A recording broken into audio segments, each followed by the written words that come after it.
야고보서 1장 19절로 21절까지의 말씀, 우리 다 같이 한 목소리로 합독하겠습니다. 내 사랑하는 형제들아, 너희가 알지니 사람마다 듣기는 속히 하고 말하기는 더디하며 성내기도 더디하라. 사람이 성내는 것이 하나님의 의를 이루지 못함이라. 그러므로 모든 더러운 것과 넘치는 악을 내버리고 너희 영혼을 능히 구원할 바 마음에 심어진 말씀을 온유함으로 받으라. 아멘. 부부가 함께 교회를 다니는 것도 큰 축복인데 같이 성가대 하면서 듀엣도 같이 하니 얼마나 큰 축복인지. 우리 교회에 그런 복 누리는 분이 몇 명 없어요. 그 복이 영원할 것을 믿습니다. 고레스라고 하는 사람을 여러분 들어보셨을 거예요. 페르시아의 황제 고레스는 이방인임에도 불구하고 성경에서 큰 칭찬을 받는 사람입니다. 이사야서를 보면 하나님은 고레스를 가리켜서 나의 목자요 나의 모든 기쁨을 성취하는 사람이라고 칭찬하십니다. 왜냐하면 고레스는 황제가 되자 만국 이스라엘의 포로민들에게 고향 예루살렘으로 돌아가도 좋다는 칙령을 발표하고 그 칙령으로 4만 명이나 되는 이스라엘 사람들이 나라가 망한 지 70년 만에 고향 예루살렘으로 돌아올 수 있게 되었기 때문입니다. 그뿐 아니라 고레스 황제는 포로에서 돌아온 이스라엘 사람들이 예루살렘에서 성전을 지을 수 있도록 많은 도움을 준 사람이기 때문입니다. 성경에서뿐만 아니라 이 고레스 황제는 세계사에서도 되게 존경받는 위인인데, 예를 들어 알렉산더 대왕이 페르시아와의 전쟁을 승리로 이끌고 그 나라를 막 파괴해 갈 때에 고레스의 무덤 앞에 서서는 자기의 겉옷을 벗고 고레스의 무덤을 딱 자기의 겉옷으로 덮으면서 이 무덤은 절대로 파괴하지 마라 라고 이야기를 할 정도로 고레스 황제는 알렉산더 대왕도 자기의 롤모델로 삼고 있었던 위인이었습니다. 고레스는 세계사에서는 키루스 2세라고 하는 이름으로 등장을 합니다. 다른 영웅 호걸들이 그렇듯 키루스 2세도 출생과 관련해서 신비한 이야기들이 있습니다. 그 중에 하나만 말씀을 드리면, 고레스의 어머니 만다네가 메디아 제국의 공주로 있을 때였습니다.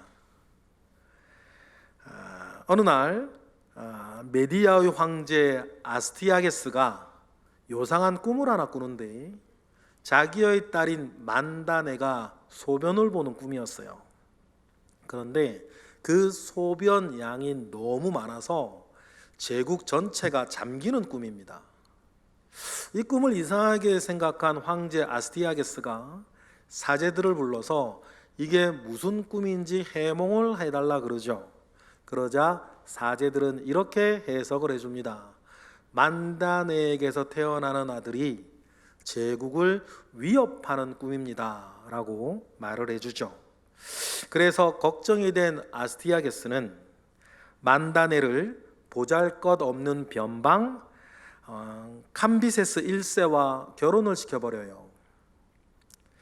이후에 아스티아게스가 꿈을 하나 더 꾸는데, 이번에는 만다네의 자궁에서부터 나온 포도덩굴이 온 하늘을 덮는 꿈이었어요. 놀란 아스티아게스는 그리고 그 꿈을 꾼 직후 만다네가 임신했다는 소식도 듣습니다. 깜짝 놀란 아스티아게스는 자신의 충복 하르파고스에게 아기가 태어나면 그 즉시 죽이라고 밀명을 내리죠. 하지만 하르파고스는 차마 자기 손으로 갓난아기를 죽일 수가 없어서 소치기 목동에게 그 아기를 넘겨주고는 대신 죽여달라고 합니다. 그러나 이 소치기도 갓난아기를 도저히 죽일 수가 없어가지고 얼마 전에 죽었던 자기 아들을 대신해서 이 갓난아기를 키우기로 마음을 먹어요. 이 갓난아기가 고레스입니다.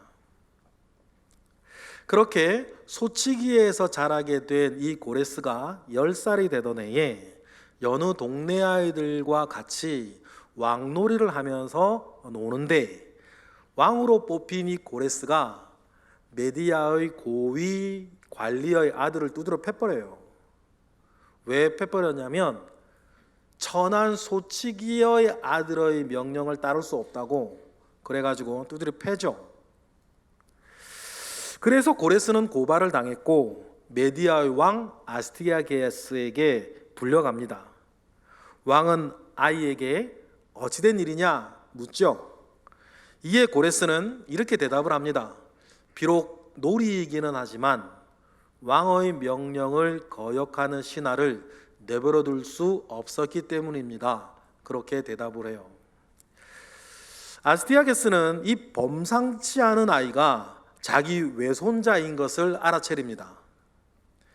그리고 하르파고스를 신문해서 그때 자기가 직접 아기를 죽이지 않았다는 자백을 받아내요. 멘붕에 빠진 아스티아게스는 다시 사제들을 모아서 이 일을 어떡하냐라고 다시 묻죠. 그러니까 사제들이 노리기는 하지만 이미 왕의 경험을 했기 때문에 이제는 아이를 죽이지 않아도 된다고 이야기를 해줍니다. 그래서 아스티아게스는 이 고레스를 자기의 외손자로 인정하고 다시 이 고레스를 페르시아 제국으로 돌려보내요. 사건은 이렇게 일단락이 되는가 싶었는데 황제인 아스티아게스가 생각하면 생각할수록 괘씸한 사람이 하나 있는 거예요. 누구예요? 자기 충복 하르파고스예요. 자기에게 자기가 내린 명령도 거역하고 또 아기가 죽였다고 거짓 보고까지 했으니 본때를 보여줘야겠다라고 황제가 생각을 합니다. 그래서 우선 아스티아게스는 하르파고스를 연회에 초대를 하고 고기를 실컷 먹입니다. 고기를 다 실컷 먹인 다음에 남은 고기를 싸주겠다며 광주리에 담아서 하르파고스에게 주는데 하르파고스가 그 광주를 열어보니까 13살 난 자기 아들이 시신으로 들어있는 거예요. 하르파고스는 끓어오르는 분노를 초인적인 힘으로 누르고 왕에게 감사 인사까지 하면서 집으로 돌아오게 됩니다. 그 일이 있은 지 한참이 지나 고레스는 장성에서 페르시아의 황제가 돼요. 왕이 돼요. 황제는 아니었죠 그때는. 그리고 어느 날 왕이 된 고레스는 어디선가 날아온 비둘기에게서 밀서 하나를 받는데 하르파고스가 보낸 밀서였어요. 그 밀서에는 이렇게 기록되어져 있었죠. 만약에 고레스가 아르파고스에게 반란을 일으킨다면 자신이 승리하도록 적극 도울 것입니다 라고 하는 내용이었어요. 이에 고레스는 메디아인의 지배에 불만을 품고 있던 페르시아인들을 떠올리며 군사를 일으킵니다. 외손자의 반란 소식을 들은 아르파고스도 엄청난 대군을 파병하죠. 그런데 여기서 아르파고스가 결정적인 실수를 하나 저지르는데 그 군대의 총사령관으로 하르파고스를 임명한 것입니다. 하르파고스는 긴 세월 와신상담하며 아스티아게스의 신임을 얻어왔던 것이죠. 그렇게 출정한 하르파고스는 단 한 차례도 싸우지 않고 모든 군대를 고레스에게 넘겨줘요. 이 일로 대제국 메디아는 멸망을 당했고 페르시아가 세계사의 전면에 이렇게 등장하게 됩니다. 그리고 하나님은 이 고레스 황제를 통해서 바벨론 전역에 흩어져 살고 있던 이스라엘 백성들을 예루살렘으로 돌아오게 만들었으니 마치 나비 효과와 같이 모든 일 뒤에는 하나님이 하시는 일이 있었던 것이에요. 이 이야기 속에서 등장하는 여러 인물 중에서 자기 아들의 시신을 먹으면서도 그 일을 견뎌내었던 하르파고스를 생각해 보는 거예요.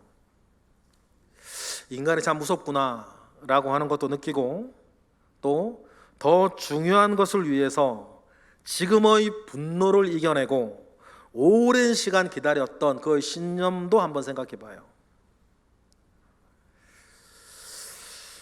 그리고 이러한 잔혹한 이야기가 아니라 하더라도 감사함 중에, 소망 중에 와신상담 기다리고 있는 여러분의 어떤 일들을 한번 생각해 봅니다. 여러분, 누구에게라도 더 선하고 소중한 일을 위해서 기다려야 하는 일, 지금 기다리고 있는 일이 여러분에게 있기 때문이에요. 여러분들이 기억을 하시나요? 우리는 기다림이라고 하는 큰 주제로 지금 3주째 말씀을 제가 전하고 있습니다. 큰 일이든 작은 일이든 기다리는 것은 지금 내가 견뎌내야 할 고통보다 더 소중한 일이 여러분에게 있다는 뜻이에요. 그리고 우리가 살면서 제일 많이 하는 일도 기다리는 일입니다. 작게는 약속 시간에 사람을 기다리고, 누군가의 결정을 기다리고, 누군가의 마음이 바뀌기를 기다리고, 건강이 회복되기를 기다리고, 상황이 바뀌기를 기다리고, 좋은 기회가 찾아오기를 기다리고, 더 잘해낼 수 있도록 배우고 경력을 쌓으며 기다리시기도 합니다. 기다리는 시간을 잘 해내는 것은 행복한 인생, 성공하는 사람의 비결이기도 해요. 그런데 잘 기다리는 것, 더 잘 기다리는 것은 배우는 것이고 훈련해야 되는 것입니다.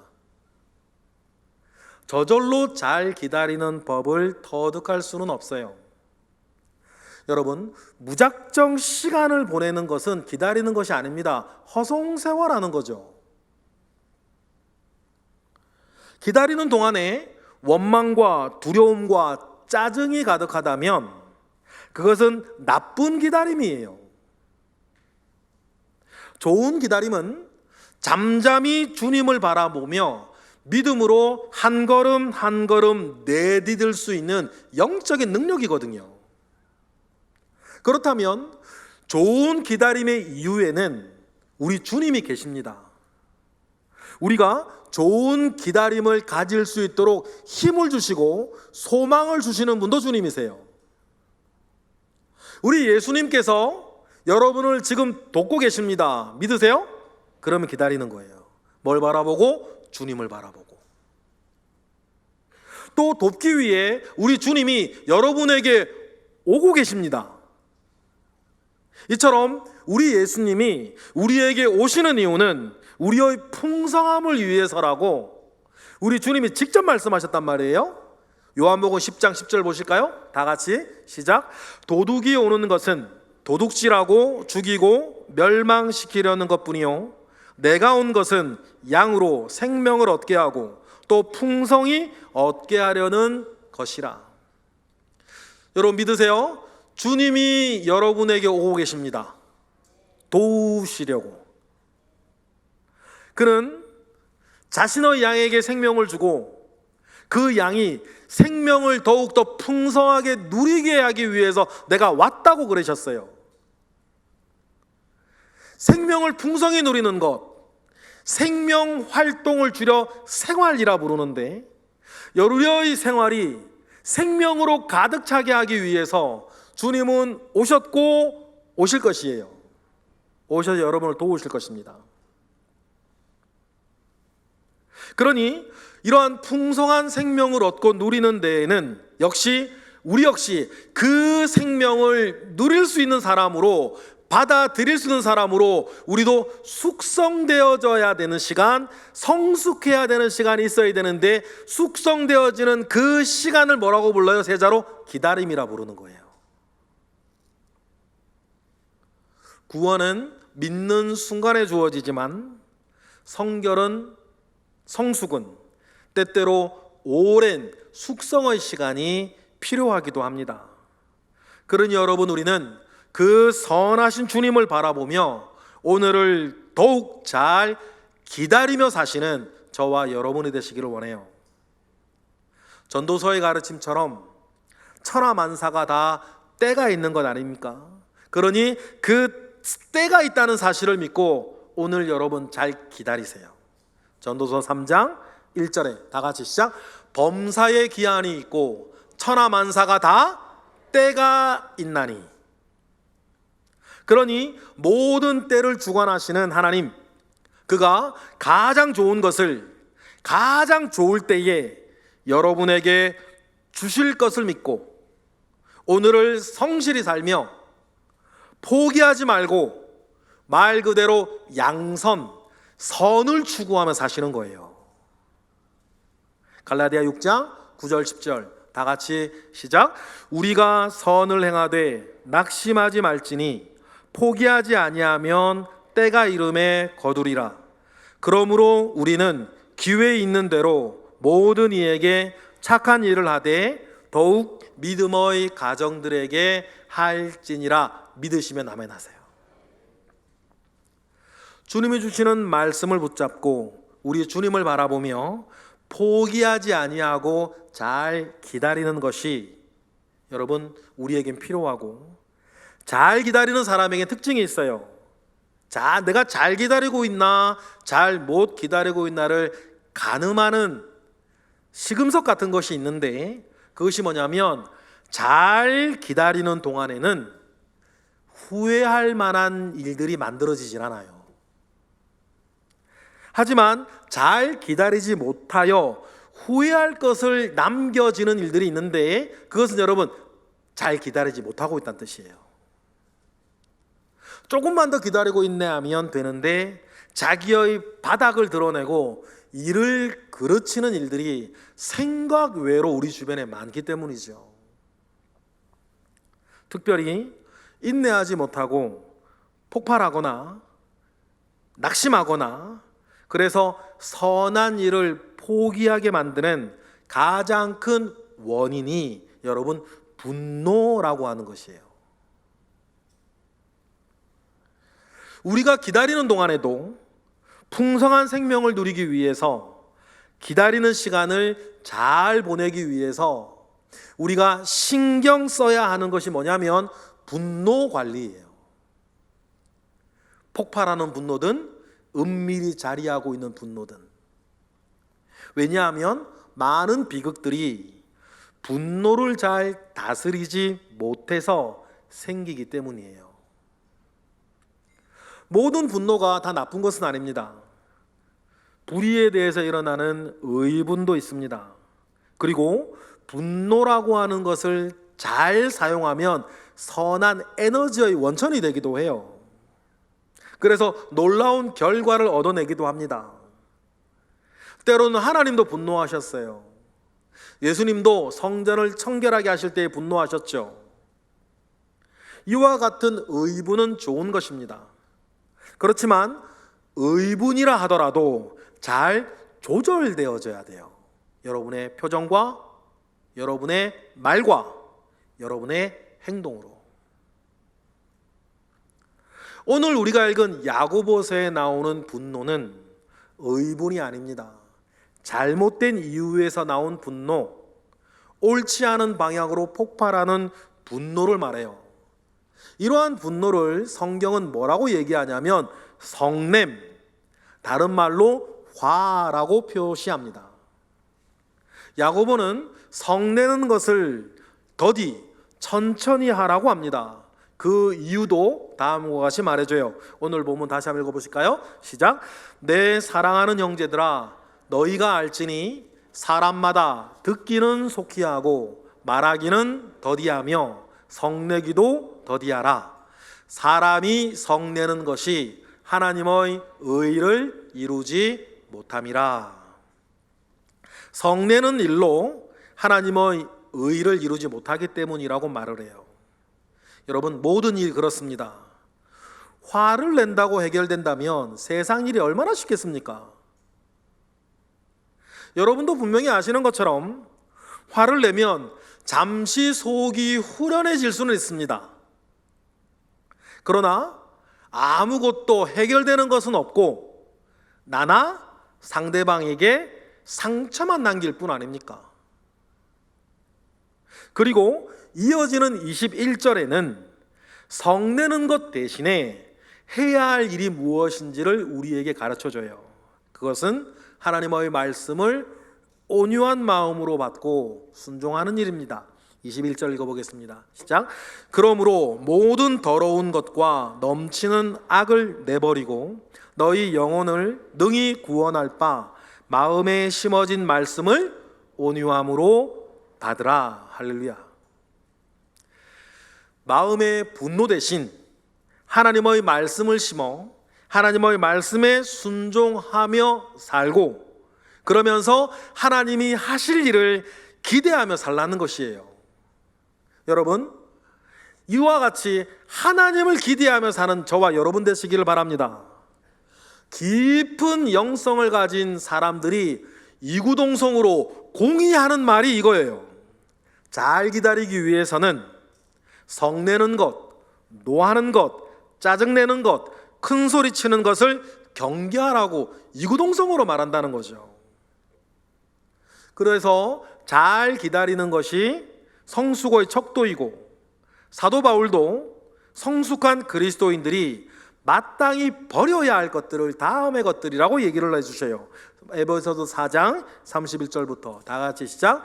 너희는 모든 악독과 노함과 분냄과 떠드는 것과 비방하는 것을 모든 악의와 함께 버리고 서로 친절하게 하며 불쌍히 여기며 서로 용서하기를 하나님이 그리스도 안에서 너희를 용서하심과 같이 하라.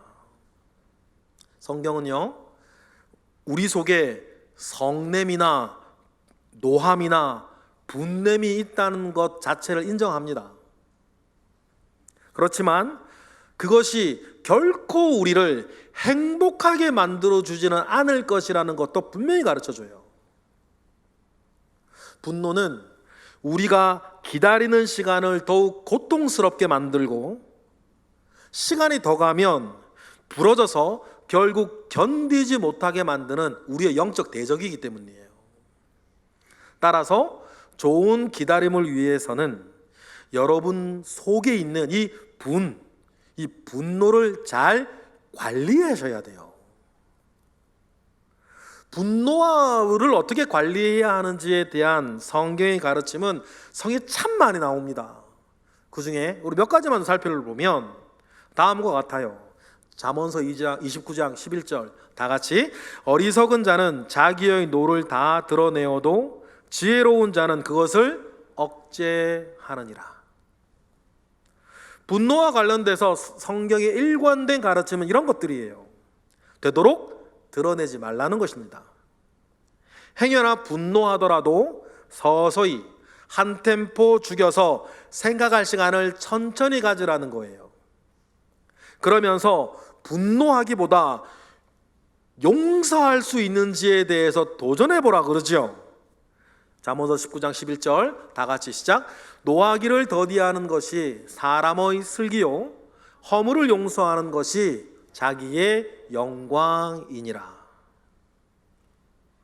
여러분, 모든 분노는 관계 속에서 나옵니다. 우리가 정신병자도 아니고 아무런 관계없는 일이나 관계없는 사람에게 분노하지는 않아요. 특별히 허물 있는 사람, 그 사람 때문에 피해를 받거나 내가 상처를 받았을 때 우리에겐 분노가 일어납니다. 문제는 가슴 속의 분노를 관리하지 못하고 그 분노에 사로잡혀 살아가게 될 때예요. 여러분 주변에 이런 사람들이 없었으면 좋겠는데 꼭 한두 사람은 있는데, 어떤 사람이냐면 분노에 늘 사로잡혀 살고 있는 사람이에요. 이들은 매사에 분노가 서려 있습니다. 그들의 말과 행동엔 늘 분노가 들어있어요. 분노를 관리하기는커녕 분노에 사로잡혀 살고 있는 사람들이 있어요. 성경은요, 이런 사람들을 조심하라 그러고 이런 사람들과 사귀지 말라 그럽니다. 잠언서 22장 24절 25절 다 같이 시작. 노를 품는 자와 사귀지 말며 울분한 자와 동행하지 말지니 그의 행위를 본받아 내 영혼을 올무에 빠뜨릴까 두려움이니라. 분노에 사로잡힌 사람을 만나 그와 함께하면 그 사람의 분노가 여러분에게 전이되어지고, 그 전이되어진 분노가 여러분 속에 있는 분노와 만나 여러분 증폭됩니다. 그러면 분노가 증폭되면 주변에 다툼이 많아져요. 왜 다툼이 많아질까요? 참지 못하겠으니까. 그래서 잠언 29장 22절에 보니까 다 같이 시작. 노하는 자는 다툼을 일으키고 성내는 자는 범죄함이 많으니라. 그러니 여러분, 우리의 과거를 되돌아보아도 우리의 삶을 힘들게 만들어가는 것은 다툼 아닙니까? 그런데 이 다툼의 뿌리에는 성격에 따라 폭발하는 분노도 있고 성격에 따라 막 내재되어져 있는 분노도 있지만, 모든 다툼의 뿌리에는 분노가 있습니다. 그리고 그 분노는 범죄를 일으키기가 쉬워요. 우리가 살아가면서 겪게 되는 심각한 갈등들은 분노를 잘못 관리했기 때문입니다. 성내고 분내고 화를 내면서 상황을 더 악화시켜 나가는 거예요. 그래서 성경은 노하기를 더디하라고 권면하는 것이고, 행복하고 평안한 삶의 비결은 이 분노를 잘 조절하는 지혜를 배우는 것이다. 그렇게 우리에게 가르치고 있습니다. 그렇다면 분노 관리 어떻게 할 수 있을까? 어떻게 지금도 여러분의 가슴에 있는 크고 작은 이 화를 어떻게 관리할 수 있을까? 우리가 신앙 안에서 좀 생각해 보고 싶습니다. 첫 번째는요, 기대 관리를 잘할 때 분노를 잘 다스릴 수 있습니다. 왜냐하면 거의 대부분의 분노는 잘못된 기대 속에서 나타나기 때문이에요. 여러분, 사람은 다음의 4가지 경우에 분노해요. 첫 번째, 자신이 원하는 것이 이루어지지 않았을 때. 여러분 잘 생각해 보세요. 두 번째, 자신이 원하는 것이 원하던 때에 이루어지지 않았을 때. 그렇죠? 세 번째, 자기가 원하지 않았던 일이 일어났을 때. 네 번째, 자기가 원하는 대로 사람들이 움직여주지 않을 때. 분노는 이 4가지 경우에서 일어난단 말이에요. 그런데 여러분, 이 4가지를 잘 생각해 보세요. 이 4가지를 하나하나 따져보면 모두 다 우리가 마음대로 할 수 있는 것들이 아니에요.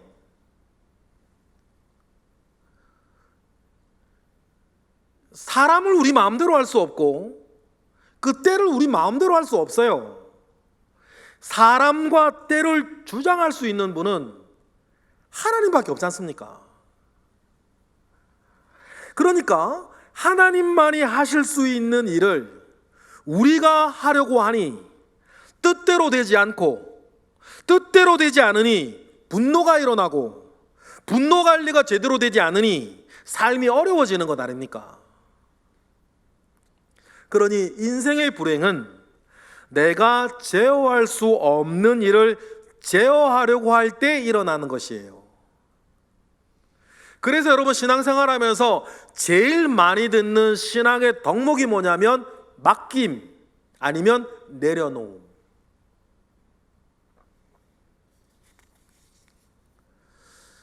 여러분 사는 것이 쉽지 않으십니다. 저도 그러고 여러분도 마찬가지세요. 우리의 기대대로 모든 것이 되지 않고 어떤 사람이라도 나의 마음대로 움직여지지 않는다는 사실을 여러분 먼저 인정하는 이 시간 되기를 바라요. 죄송하지만 앞으로도 그럴 겁니다. 그러니 우리는 분노 관리, 욕심 관리, 목표 관리를 잘 하셔야 돼요. 열심히 하되 결과는 하나님께 맡기고 여러분 사세요. 주님이 오신 이유는 우리에게 풍성한 생명을 누리게 하기 위해서라고 주님 말씀해 주셨으니까 이러한 하나님을 믿으시고 맡기시고 내려놓으시고 오늘을 맡긴 사람으로 열심히 사세요. 우리가 할 수 있는 일은 여러분 씨앗을 심고 물을 주고 잡초를 뽑는 일을 우리가 할 수 있습니다.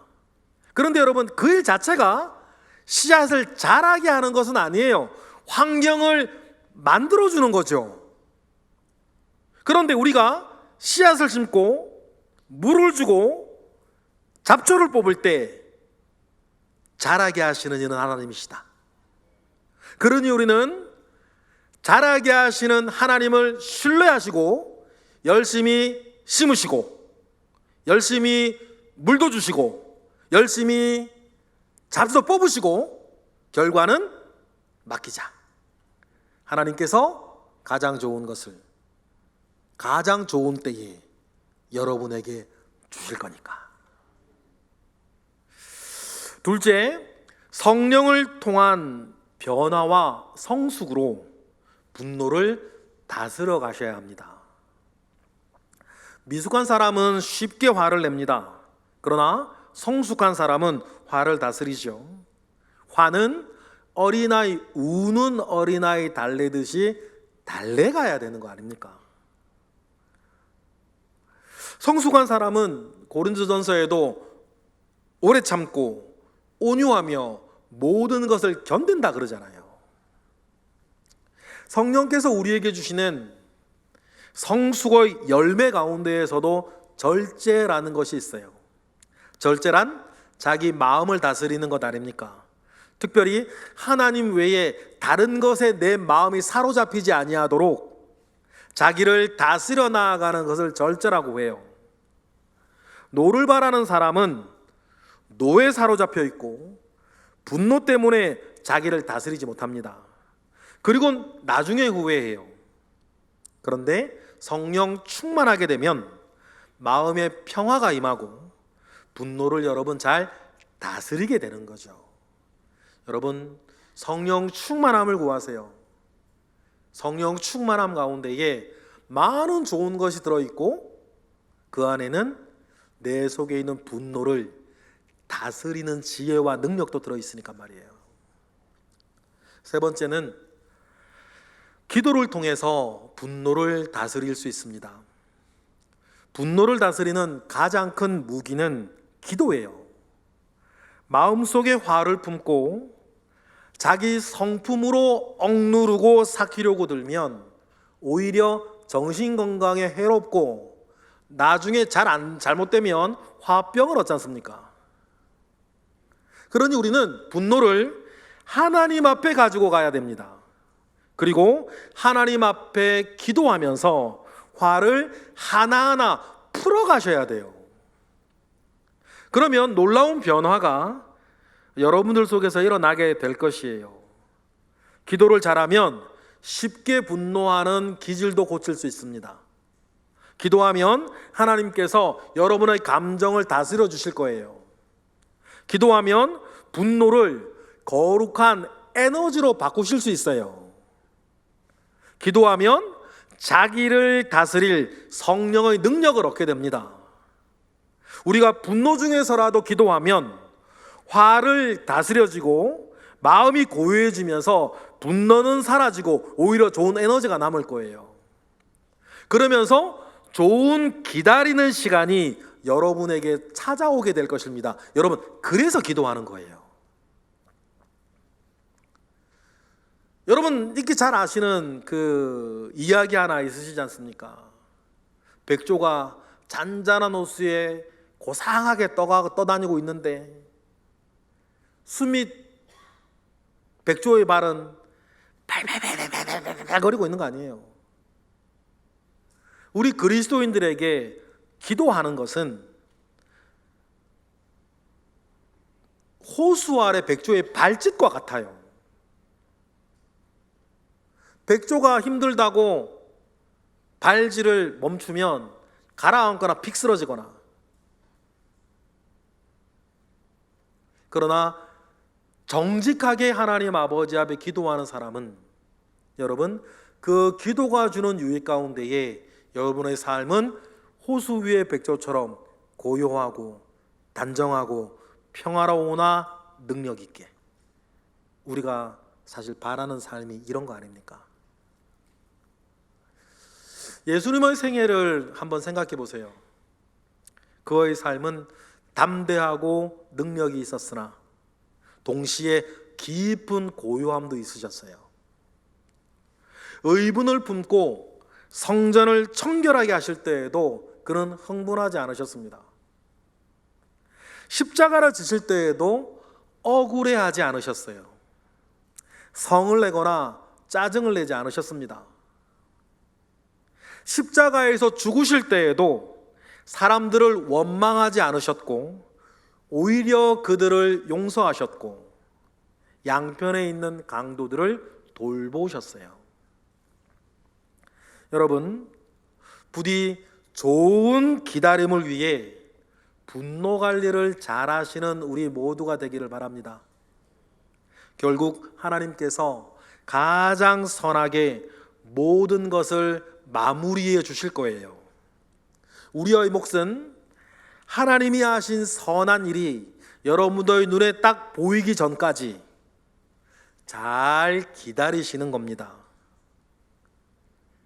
하나님께서 그러한 은혜와 그러한 지혜를 지금도 여러분에게 주고 계시지 않습니까? 잘 기다리십시오. 잘 기다리시면 그동안 기다리는 동안 하나님께서 여러분을 위해서 어떤 일을 해 놓으셨는지 여러분 머지 아니하는 날 보게 될 것입니다.